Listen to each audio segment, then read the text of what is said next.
नमस्कार। आज एक ऐसे सज्जन से मुलाकात हुई जो हैं तो हमारे काफ़ी पुराने परिचित और काफ़ी मिलना जुलना होता है, मगर आज एक विशेष संदर्भ में उनसे बात हुई। वही संदर्भ आप लोग के सामने आज मैं प्रस्तुत करना चाह रहा हूँ।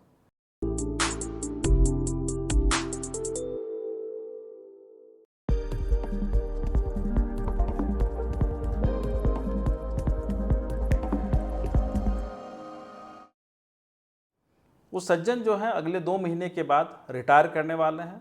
सेमी गवर्नमेंट पीएसयू में जॉब कर रहे हैं और 2 महीने के बाद रिटायरमेंट है उनकी। तो उन्होंने आके मुझसे कहा कि देखिए ऐसा है कि मैं रिटायर करने वाला हूं और रिटायरमेंट के बेनिफिट के रूप में मुझे तकरीबन 2 करोड़ रुपये मिलेंगे।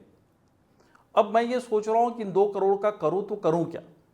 उन्होंने आगे ये भी बताया कि ये 2 करोड़ रुपये के अलावा मैं 2-3 चीज़ और आपके साथ शेयर करता हूँ, जैसे कि मेरे ऊपर किसी भी तरह की कोई आर्थिक लायबिलिटीज़ नहीं है।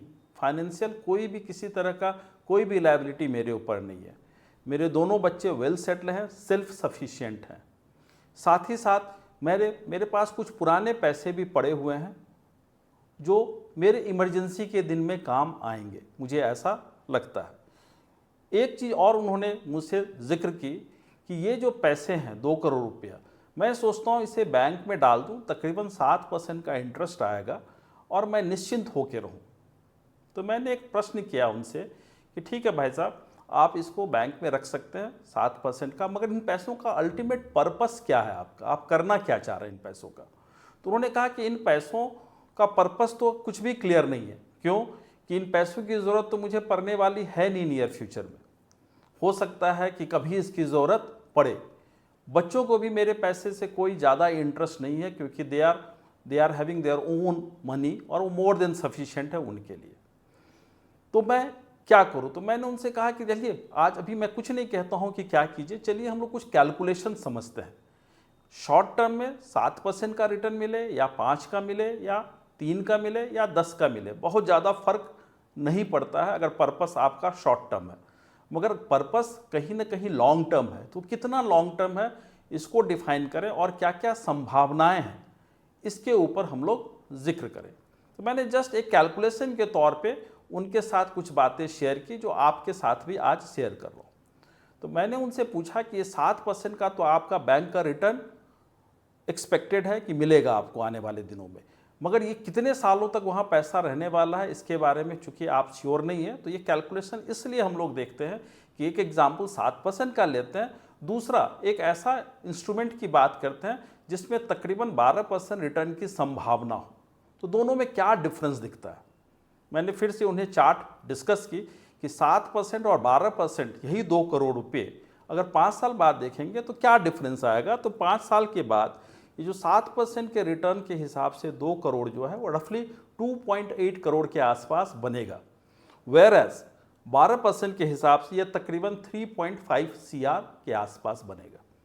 मगर यही अगर समय और बड़ा हो जाए, कितना बड़ा हो जाए, क्योंकि लॉन्गिविटी हमारे देश में भी अर्बन एरिया में लगातार बढ़ रही है और पैसों का कोई डिफिनिट रिक्वायरमेंट जब दिख नहीं रहा है तो कहीं ना कहीं ये वेल्थ के लिए ही रहेगा। इमरजेंसी फंड की व्यवस्था ऑलरेडी आपके पास है ही। तो फिर इन पैसों को अगर हम लोग ये मान के चलें कि अगले 15, 20, 25 या जब तक आप हैं तब तक ये पैसा रहे, तो क्या हो सकता है, क्या संभावनाएं हो सकती है 7% के हिसाब से और दूसरा 12% के हिसाब से। तो यही पैसा 7% एंड 12% के हिसाब से देखेंगे तो 20 वर्षों में 7% के हिसाब से ये 2 करोड़ बिकम 7.75 करोड़, यानी तकरीबन 7.25 करोड़ के आसपास होगा। वेयर एज 12% के हिसाब से ये तकरीबन 19 करोड़ के आसपास होगा। फिर से मैं कहता हूं कि अगर 25 सालों में यही कंपैरिजन करें, क्योंकि ये संभावना बहुत अधिक बढ़ गई है आज के ज़माने में कि 85 साल, 90 साल या 100 साल तक लोग जीना शुरू कर दिया है। तो अगर 25 सालों तक का इसका वैल्यू को जस्ट एक हम लोग चार्ट पे कैलकुलेट करें तो कहाँ जाता है। तो 25 सालों में अगर 7% के हिसाब से देखें तो ये 10.85 रफली 11 करोड़ के आसपास बनता है, वेयर एज 12% के हिसाब से ये तकरीबन 34 करोड़ बनता है, यानी रफली 3 टाइम्स का डिफरेंस 25 वर्षों में क्लियरली दिख रहा है।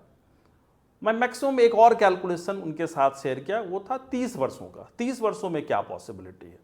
तो ये 2 करोड़ 7% के हिसाब से 30 वर्षों में रफली 15 करोड़ का कॉर्पस बनाएगा, वेयर एज 12% के हिसाब से वही रफली 60 करोड़ का कॉर्पस बनाएगा, यानी डिफरेंस 4 टाइम्स का होगा।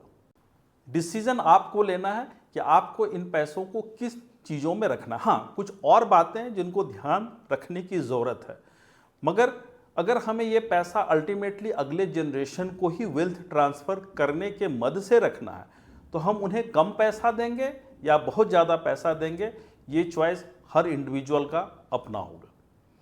7% से अगले 30 वर्षों में 12% की कंपैरिजन में 4 टाइम्स का डिफरेंस क्लियरली कैलकुलेशन के हिसाब से दिखता है। अब एक बार मैं फिर से ये कहूँगा कि जब आप कैलकुलेशंस करते हैं, कोई भी कैलकुलेशन करेंगे, जो मैंने उनसे क्लियरली कहा, तो आपको इन्वेस्टमेंट से पहले 3-4 चीज़ों को समझनी होगी कि हर इन्वेस्टमेंट के इंस्ट्रूमेंट में रिस्क अलग अलग होता है, तो रिस्क को समझना होगा।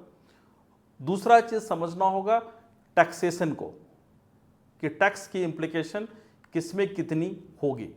आज के डेट में अगर हम लोग गौर करें तो अधिकतर उस तरह के इंस्ट्रूमेंट जो फिक्स रिटर्न गिविंग इंस्ट्रूमेंट्स हैं उसमें टैक्सेशन स्लैब के हिसाब से है, वेयर एज कोई भी अगर इक्विटी लिंक्ड इन्वेस्टमेंट्स हैं तो उसमें टैक्सेशन का angle long term capital gain के हिसाब से होता है, जो 1 साल के बाद मैक्सिमम 12.5% है।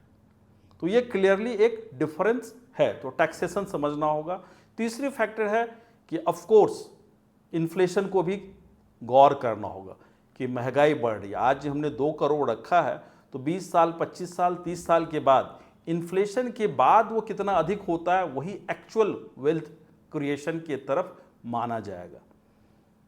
और चौथी बात सबसे इंपॉर्टेंट है कि कोई भी पैसा जब आप कहीं भी इन्वेस्ट करेंगे तो ये समझने की ज़रूरत है कि आपकी गोल, आपकी रिक्वायरमेंट कितनी लंबी है। ये बातें तो उनकी हुई, उनके हिसाब से हुई, मगर आप दर्शकों को भी मैं यही सजेस्ट करूंगा कि जब भी आप इस तरह की किसी दुविधा में फंसें तो आप इन सारे पैरामीटर्स पे सबसे पहले एनालाइज करें कि आपके लिए सूटेबल क्या है, कि 7% का इंस्ट्रूमेंट या उसके ऊपर के अवेलेबल इंस्ट्रूमेंट जिसमें संभावना है मगर उसके रिस्क को समझते हुए।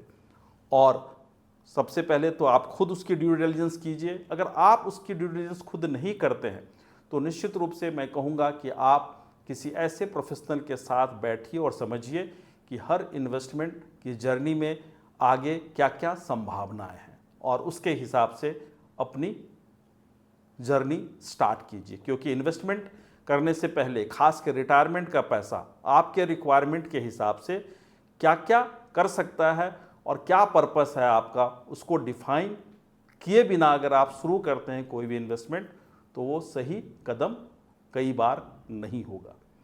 सो मुझे उम्मीद है कि आपको ये बातें समझ में आएगी और बहुत सारे लोग इसको कोरिलेट कर पाएंगे खुद से, क्योंकि पैसे लोगों के पास रिटायरमेंट के पैसे बड़े मिलते हैं और ये दुविधा बहुतों के पास होती है कि मैं इन पैसों को लेके कहाँ जाऊँ। और अगर उनके पास पेंशन भी है और अदर रेगुलर इनकम के सोर्सेस भी हैं तो इन पैसों को क्या करें, कैसे रखें। तो एक सजेशन के रूप में मैंने ये वीडियो दिया है, किसी तरह का ये एडवाइस नहीं है, ये सिर्फ और सिर्फ एक सजेशन है। तो मैं चाहूँगा कि आप इस सजेशन को अपने हिसाब से ड्यू डिलिजेंस करते हुए, अपनी सूटेबिलिटी के हिसाब से देखते हुए आगे का निर्णय लें। So thank you very much. नमस्कार। Mutual fund investments are subject to market risks. Please read the offer document carefully before investing.